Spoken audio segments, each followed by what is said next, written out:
The aroma of freshly brewed coffee drifted through the house that morning, comforting and sweet.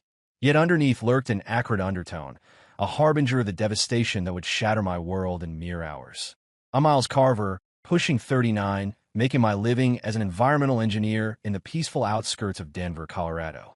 That fateful afternoon found me in my modest home office, immersed in blueprints and soil analysis reports, with only my computer's gentle whirring breaking the stillness.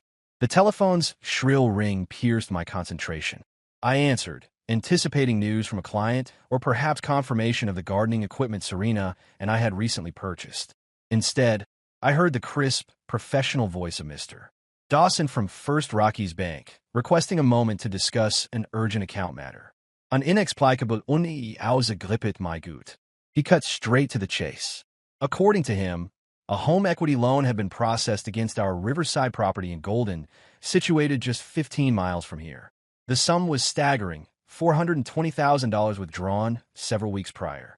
I sat there paralyzed, the figure reverberating in my mind like some cruel punchline. We'd never initiated such a loan.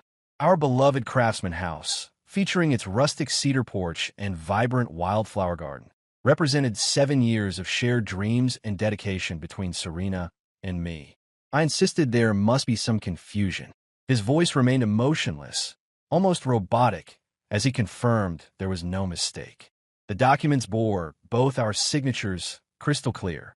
The money had been transferred out, and if I suspected foul play, I needed to visit the branch immediately. Each word felt like a weight pressing against my chest. I desperately pressed for additional information, my voice trembling as I demanded to see the documentation. After a brief silence, he responded that I would need to come in person, adding ominously that this appeared to be no error on their part. The office suddenly felt claustrophobic, the walls seeming to inch closer as I placed the phone back in its cradle. This wasn't just any property at stake.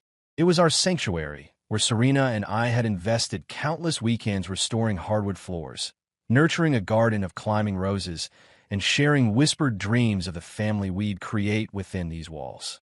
Now, someone had transformed our haven into collateral, a mere chess piece in an unfathomable scheme I hadn't known existed. My thoughts drifted to Serena, my companion of 8 years, who managed her thriving organic market in Boulder with an infectious warmth that could illuminate any space. She'd been my foundation, my confidant, the one person I'd entrusted with every aspect of my life. Yet as I sat there, gazing at the antique desk we'd lovingly restored together, an unsettling doubt crept in. Could she have orchestrated this behind my back? Was it possible she'd forged my signature, securing those funds for some unknown purpose? The mere thought sent chills down my spine, an icy apprehension enveloping me like the morning mist over the river. I clutched my car keys, my fingers trembling, resolved to reach the bank and unravel this mystery. Something was terribly amiss, and I couldn't suppress the sensation that my carefully constructed life was dissolving before my eyes. Before we delve deeper into this serpentine narrative, allow me to pause and ask, where are you following this story from?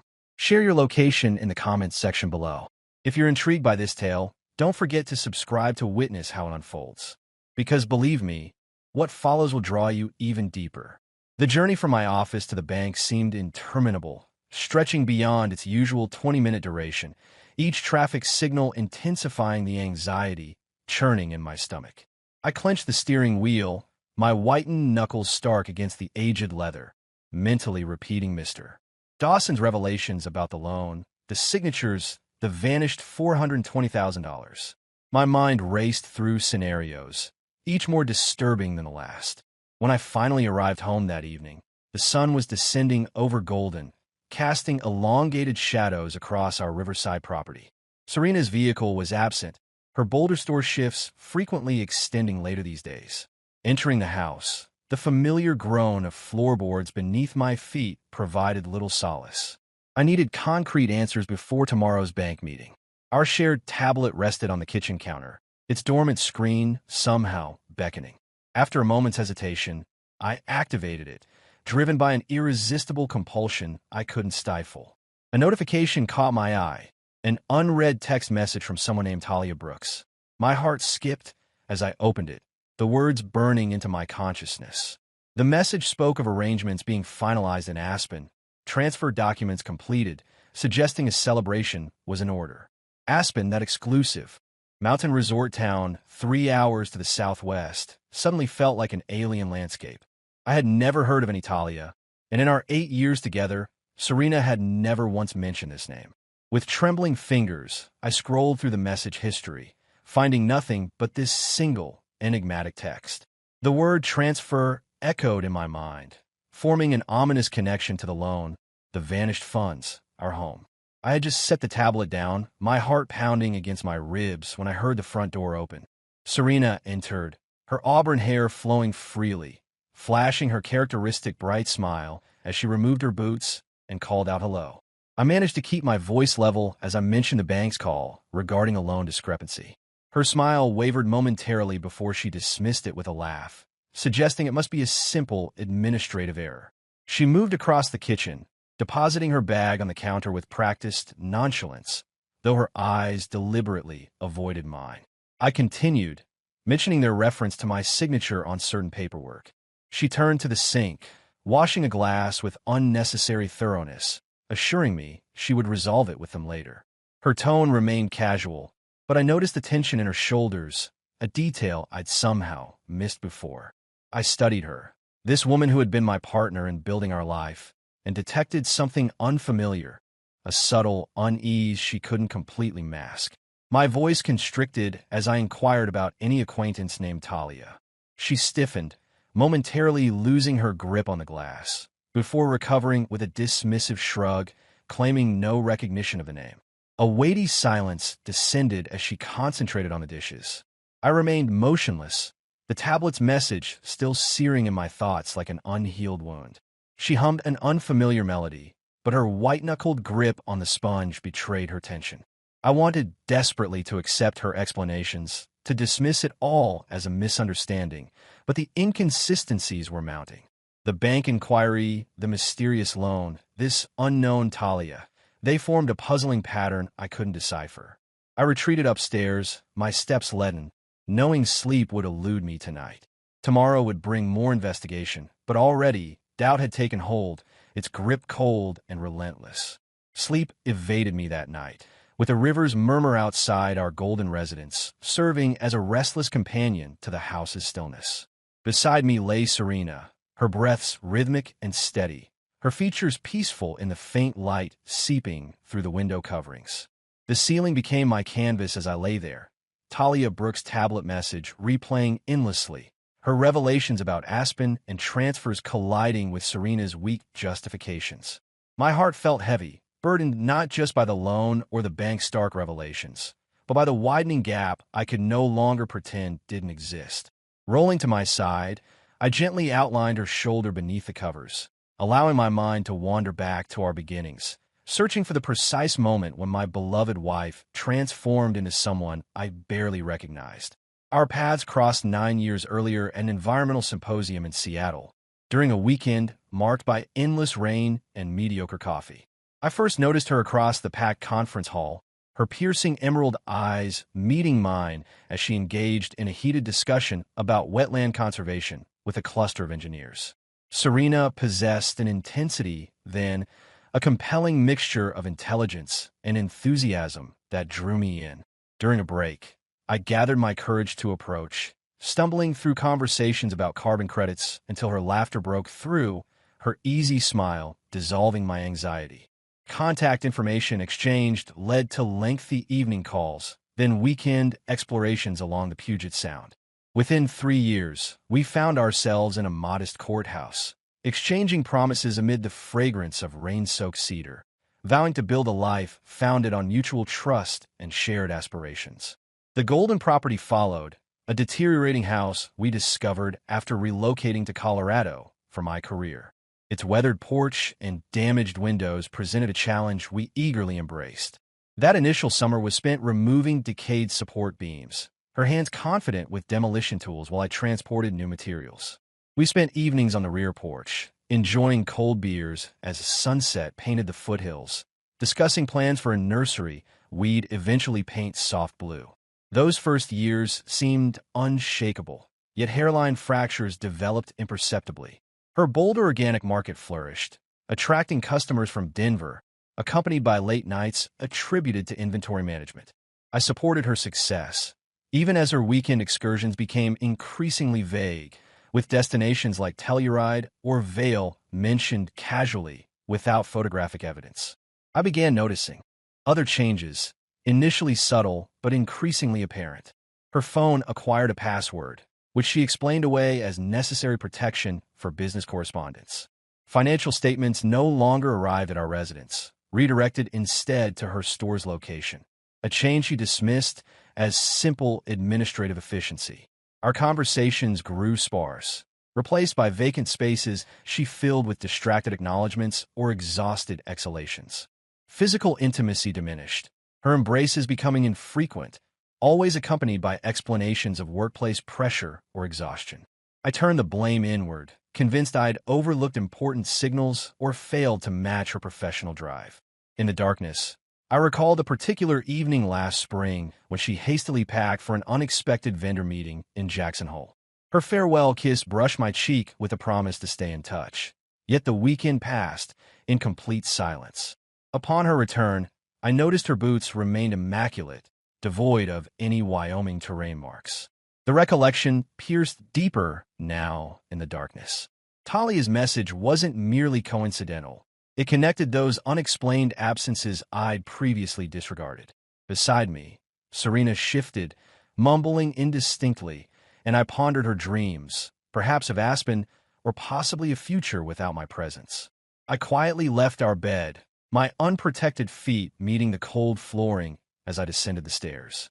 While tomorrow promised clarity, tonight I grieve for the past I desperately preserved, a foundation I believed unshakable, now disintegrating beneath me. Dawn emerged bleak and oppressive, with fog enshrouding the river near our golden residence. As I prepared coffee I knew would remain untouched.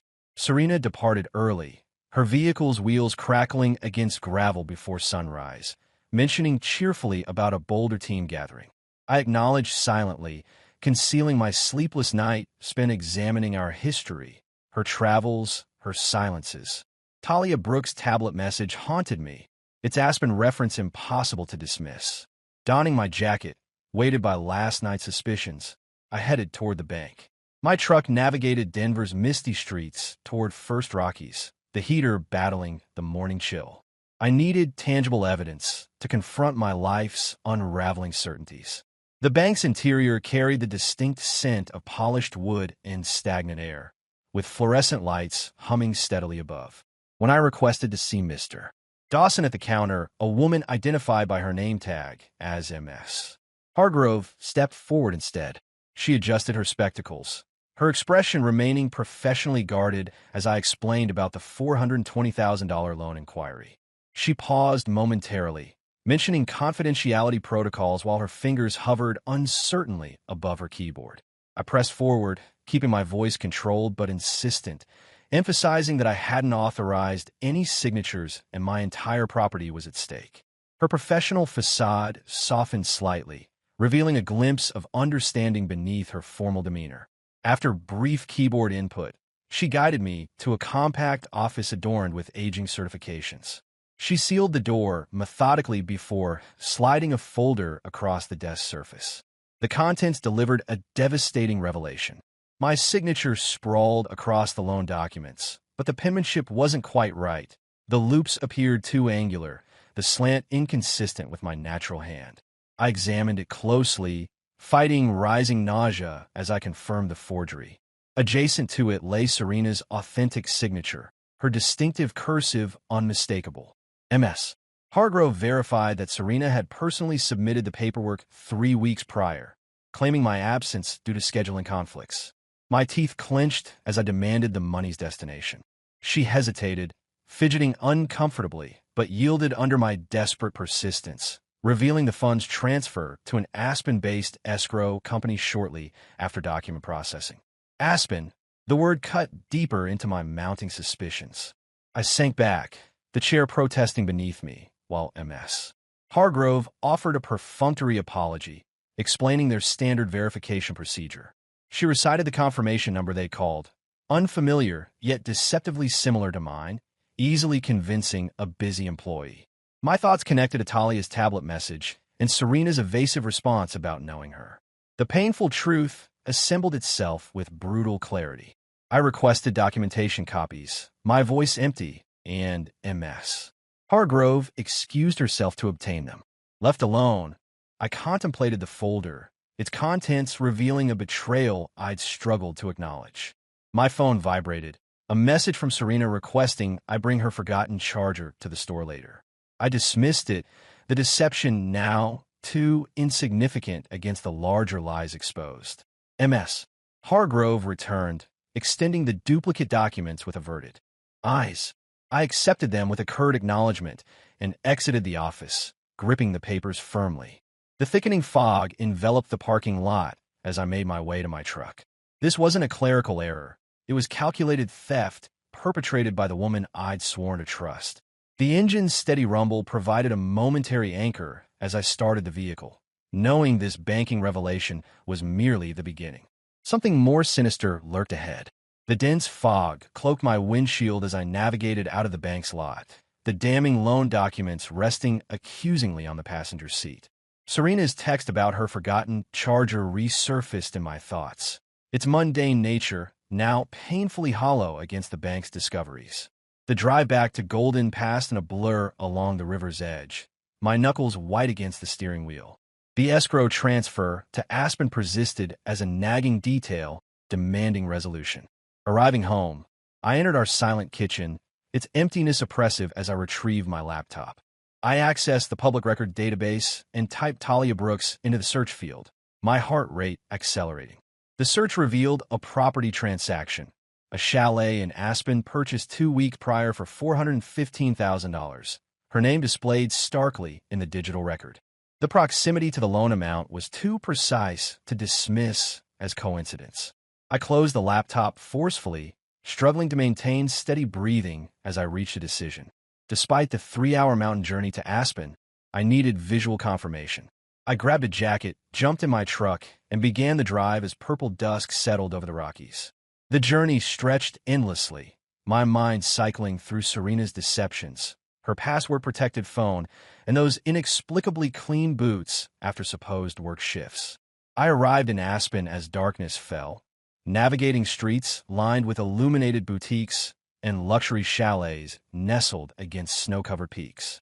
Following the listing's address, I located a contemporary cabin featuring expansive glass windows, its interior warmth spilling into the gathering night. I positioned my truck behind a pine grove across the street and maintained surveillance. After an hour in the penetrating cold, a silver SUV appeared. Serena emerged, her scarf dancing in the mountain breeze, her laughter carrying across the street as another woman stepped out from behind the wheel.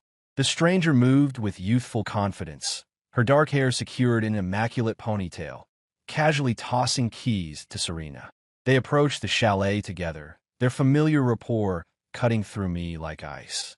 With trembling hands, I captured photos through the window, the reality crystallizing with brutal clarity. This was Talia Brooks, the name from the tablet, the escrow recipient, the architect of Serena's parallel life. They vanished into the chalet, drawing the curtains closed, while I remained paralyzed outside, consumed by a volatile mixture of fury and devastation. I accessed our shared banking application, something I neglected to monitor for months, having placed complete faith in Serena's financial management. The screen revealed a damning transaction, a $5,200 purchase at an Aspen jewelry boutique, dated to a weekend 3 weeks ago when she claimed to be attending a supplier conference in Durango. The memory of her hasty departure that day surfaced, how she dismissed my offer to drive her to the airport with a casual smile. The transaction details linked to a Rolex timepiece, a luxury item I'd never received or glimpsed. My vision wavered as I stared at the screen, each pixel reflecting her duplicity, our house funds channeled into this secret life. I engaged the truck's engine, its rumble piercing the mountain stillness, and began the journey back through the Rockies, watching the chalet's illumination diminish in my mirrors. The winding road demanded my complete attention, my hands locked on the steering wheel as comprehension dawned. Serena hadn't merely forged my signature. She'd systematically dismantled our shared existence to finance an alternate life with Talia in a world where I was never meant to exist. Our home in Golden, our shared aspirations, all had become meaningless to her. I arrived home well past midnight, the river's persistent sound now an overwhelming roar. Collapsing onto the couch, I surveyed the loan documentation and photographic evidence beside me, proof of a deception too massive to ignore. She'd orchestrated this elaborate charade, and I'd been an unwitting participant, but the final act remained unwritten. The couch protested beneath my weight as I sat in darkness. Our Golden residence, silent save for the distant river's flow. The Aspen photographs and loan papers lay scattered across the coffee table, their edges warping in the soft lamp glow. Serena returned hours later, her vehicle arriving past 1 a.m., muttering a drowsy excuse about a delayed delivery. I maintained stillness, feigning slumber, every muscle taut as she ascended to bed. Her presence now felt alien, unrecognizable. The Rolex, the chalet, Talia, they illustrated a betrayal I could almost comprehend, yet something more ominous lurked beneath, an undiscovered element. Morning brought her voice, unexpectedly cheerful, proposing a camping excursion to Rocky Mountain National Park, merely 70 miles northward. She perched against the kitchen counter, nursing her tea, speaking tenderly about fresh mountain air and a weekend escape. Her unexpected gentleness unsettled me, contrasting sharply with the emotional void I'd grown accustomed to. I managed a weak smile, my thoughts churning beneath the surface. The park's treacherous paths and precipitous cliffs invaded my mind, their isolation now sinister in light of my discoveries. She pressed her cool lips to my forehead before departing for errands, promising to arrange the details later. In the emptiness that followed, I paced restlessly through the living room until her laptop caught my attention, uncharacteristically left open on the desk. I lowered myself into the chair, hesitated, then entered her password, a remnant from her college days I'd decoded months earlier. The browser history materialized, and horror froze my veins. The past week's searches unfurled before me, each entry more devastating than the last. She'd methodically researched fatal fall scenarios, unprotected cliff edges in Rocky Mountain National Park, lethal combinations of sleeping medication and alcohol. Another window revealed scrutiny of life insurance policy, clauses of policy in my name I'd never known existed, initiated half a year ago. My trembling fingers uncovered more, websites about eliminating digital footprints, accessed mere days ago. The chair creaked as I recoiled, struggling to breathe. This wasn't a romantic getaway, but an orchestrated elimination, a scheme to end my life and disappear with Talia, enriched by insurance money. Delving deeper, I discovered her research into park casualties, discussions about bodies never recovered, search operations abandoned after futile days. The calculated nature of her planning sent shivers down my spine. I imagined her and Talia at the chalet, crafting my demise while I labored unknowingly in Golden. Nausea rose as I recalled the morning's tea. Had she already begun testing methods, conducting trial runs while I slept unaware? I closed the laptop, my hands clammy, rising on unsteady legs as the room seemed to shift.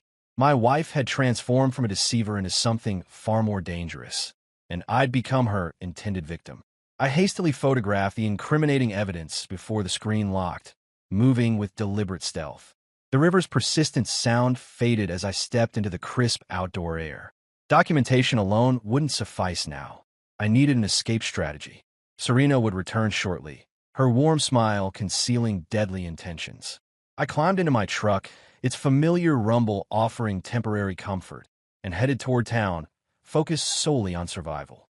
The park loomed in my consciousness, no longer a peaceful retreat, but the site of my intended demise. The engine hummed softly as I sat in my truck, parked in a Golden lot, studying the disturbing photos of Serena's search history illuminated on my phone screen.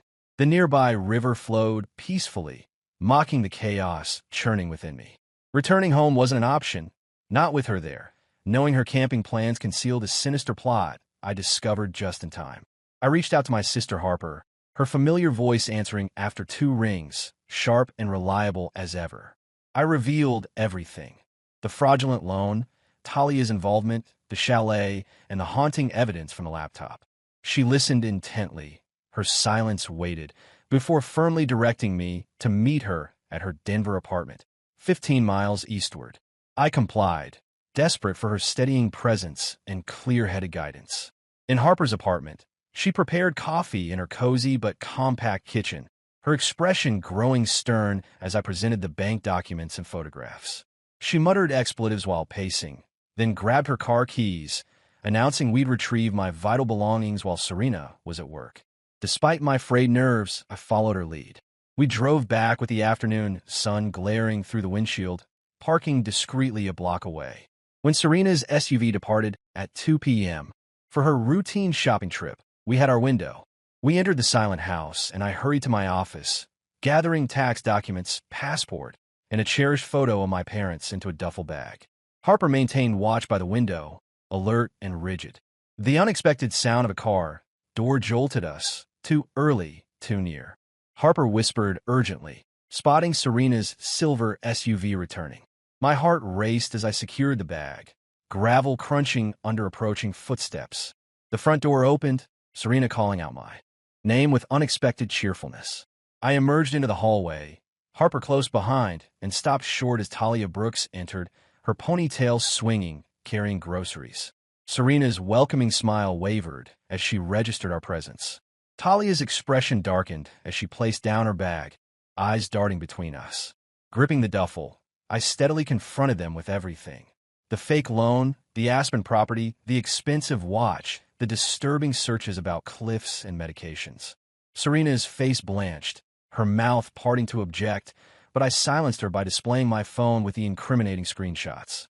She staggered backward, insisting there was a misunderstanding, her words tumbling out incoherently.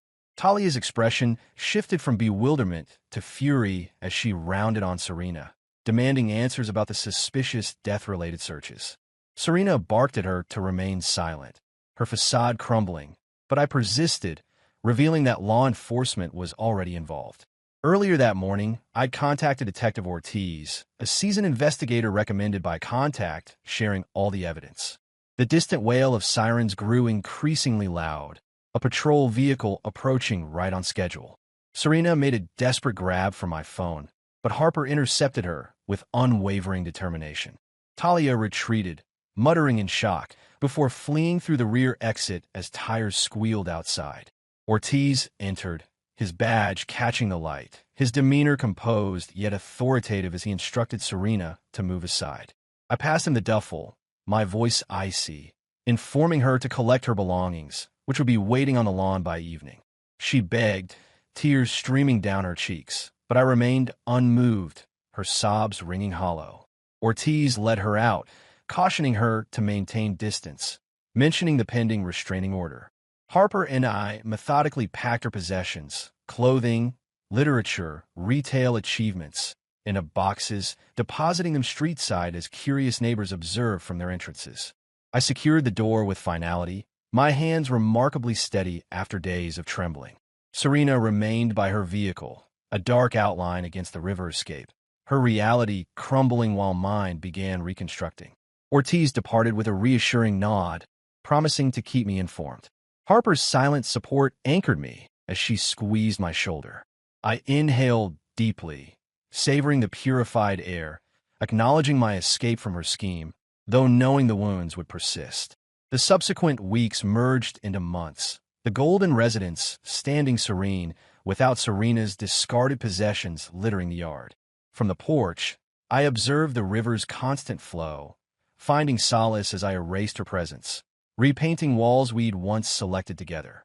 Detective Ortiz maintained frequent contact initially, delivering precise updates about the fraud investigation dismantling her life. The bank initiated legal proceedings, their case fortified by my photographs, falsified documents, and the money trail to Aspen. Serena briefly contested the charges, her attorney struggling, but the evidence proved overwhelming. She accepted a plea agreement, receiving probation and substantial fines, while her Boulder business closed amid the controversy, its storefront now darkened, a remnant of her failed aspirations. I retained ownership of the house after the divorce, a battle she barely fought, her attention focused elsewhere.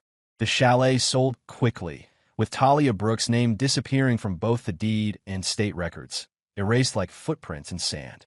Through his connections, Ortiz uncovered more details, learning she'd escaped to California, rattled by Serena's deceptions.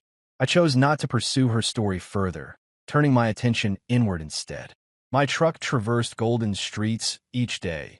My work at the firm remained consistent, with clients expressing satisfaction over projects I now managed without her lingering presence.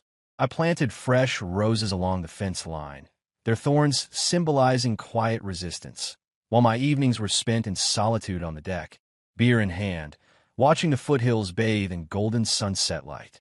One evening, Harper arrived unexpectedly, her footsteps echoing on the stairs, carrying a bottle of whiskey. We settled by the river, its surface reflecting moonbeams, as she encouraged me to open up. I discussed not the betrayal itself, but my own naivety, how I'd allowed trust to construct an invisible prison. She listened attentively, her presence comforting, before pouring 2 glasses and assuring me I'd emerged more resilient. Sipping the sharp liquid, I recognized the truth in her words. The house had transformed from a mausoleum into my sanctuary, rebuilt from the remnants of her machinations. My phone remained silent now, free from messages about forgotten chargers or fabricated retreats, and this newfound independence proved unexpectedly refreshing. Ortiz's concluding call arrived on a brisk morning, confirming the case's closure, with Serena ordered to make restitution, her life unraveling beyond my concern. Afterward, I walked the property boundary, spotting a deer near the water's edge, its gaze serene before it vanished into the brush. Thoughts of her surfaced then, not with rage, but with an odd compassion, her avarice becoming her own undoing. I'd gained hard-won wisdom about love's ability to cloud judgment, burying logic beneath gentle words and shared moments. Trust remained vital, but now tempered with vigilance, a lesson deeply etched by her actions. I vowed never to repeat such mistakes, my foundation now firmly established on my own terms. The river stretched endlessly before me, steadfast and true, reflecting the life I'd reclaimed. Inhaling the pine-scented breeze, my steps confident on the porch planks, I felt the burden dissolve, a new chapter beginning. This tale concludes here, friends. I'm curious about your reactions, whether the ending resonated or surprised you. Share your thoughts in the comments, wherever you're following from. If this narrative captivated you, remember to like and subscribe for more stories ahead. Thanks for joining me on this journey. Until next time.